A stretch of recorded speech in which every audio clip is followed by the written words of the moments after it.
Good day everyone, my name is Quiara with the Q-U-I-A-R-A, and this is my partner Happy. So welcome to my channel. For today's video, we will be cooking Tortang Talong with Giniling, or the eggplant omelette with ground pork in English. So itong dish natin ngayon ay may pagkahirap siya. Hindi yung hirap na hindi na natin kayang gawin. Kayang-kaya niyong gawin yan. Pero yung hirap na kasi ma-effort, matrabaho.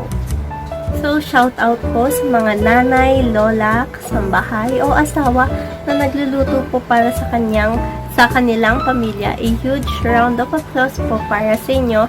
Alam ko pong hindi po madali ang inyong ginagawa. Alam ko pong gagawin niyo po ang lahat para may mahihain na masarap at masustansya para sa inyong pamilya. So, and sa mga kumakain naman po ng mga luto nila nanay, lola, or yaya, is unang-una nyo pong gagawin is syempre mag-prepare po para maging thankful po sa mga blessings na natatanggap nyo, and lalong-lalo na po sa panahon natin ngayon ay marami pong naghihirap. So, kailangan po natin maging thankful every single day.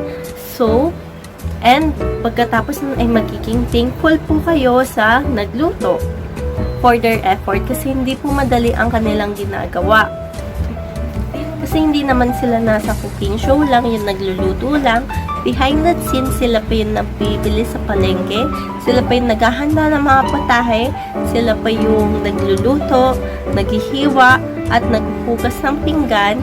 At syempre, nagwawalis na rin kasi syempre pagkatapos magluto, magkumain ay nagkakaroon ng kalat sa mga sahig. So, a big thank you to them. They will appreciate it. Hindi lang sa dish na to, kundi sa lahat ng dishes na niluluto at ginagawa nila. Talong is like one of the most delicious vegetable ever. You'll love this dish kasi yun nga lang, may pagkatrabaho siya, pero I will make it as easy as possible para kayo naman po ang makagawa, lalong-lalo na po sa mga grade 4, grade 5, grade 6 dyan.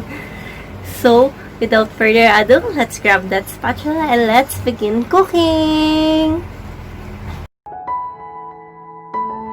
For the ingredients, we need garlic, tomato, onion, ground pork, 3 eggs, 2 eggplants, and malunggay. Some boil the eggplant, but I prefer to cook it this way. Once cooked, open the eggplant gently. Then we will cook the ground pork.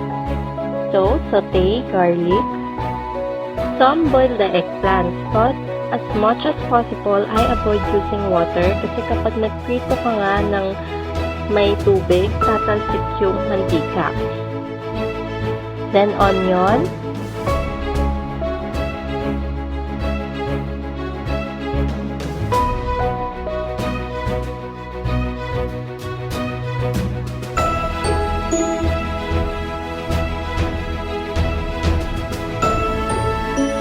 Then tomato. So I only use 1 tomato. Then the ground pork.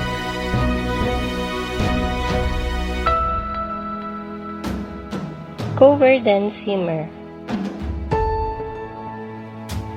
While the pork is simmering, separate the lids from the stock so you save time. Cook until you achieve that brown color of the pork.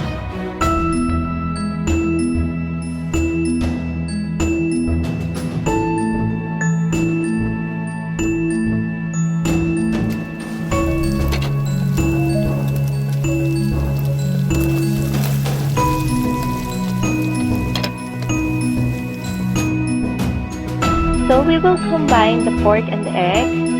I use 3 eggs here, beat the eggs, add the cooked ground pork, and mix it well. And add the malunggay to be more nutritious. And another tip is, by adding malunggay, parang mas nagmumukhang marami yung sangkap mo.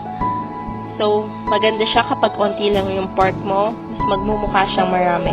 So, season with salt and pepper for that added taste.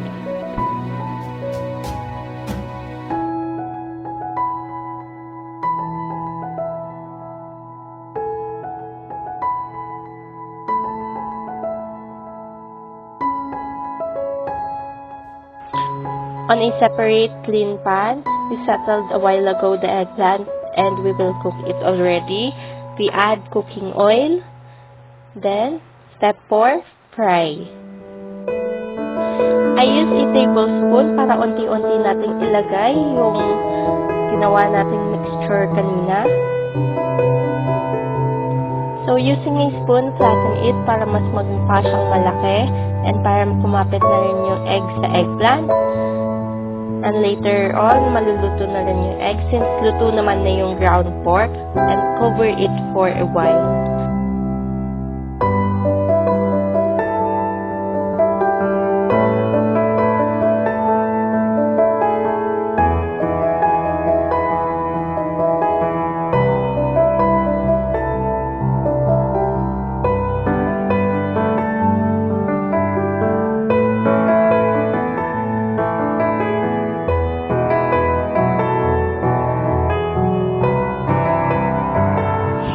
Our finished product.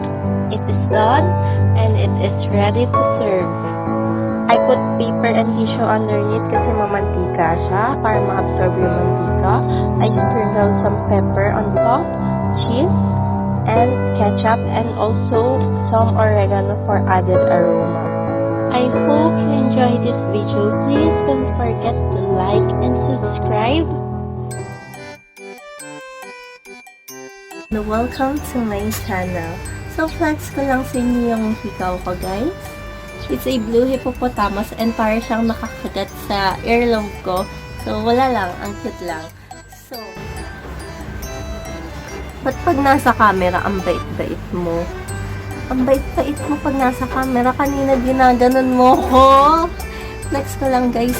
Kanina ginaganyan niya ako nang walang camera. Ginaganyan niya ako kanina nang walang camera. Tapos kayo, ang bait-bait nyo. Alam mo. Lolo. Itong dish natin ngayon ay may pagkahirap siya. Hindi siya yung hirap na... Hindi siya yung... Itsura mo, happy. Hindi siya yung... Hindi...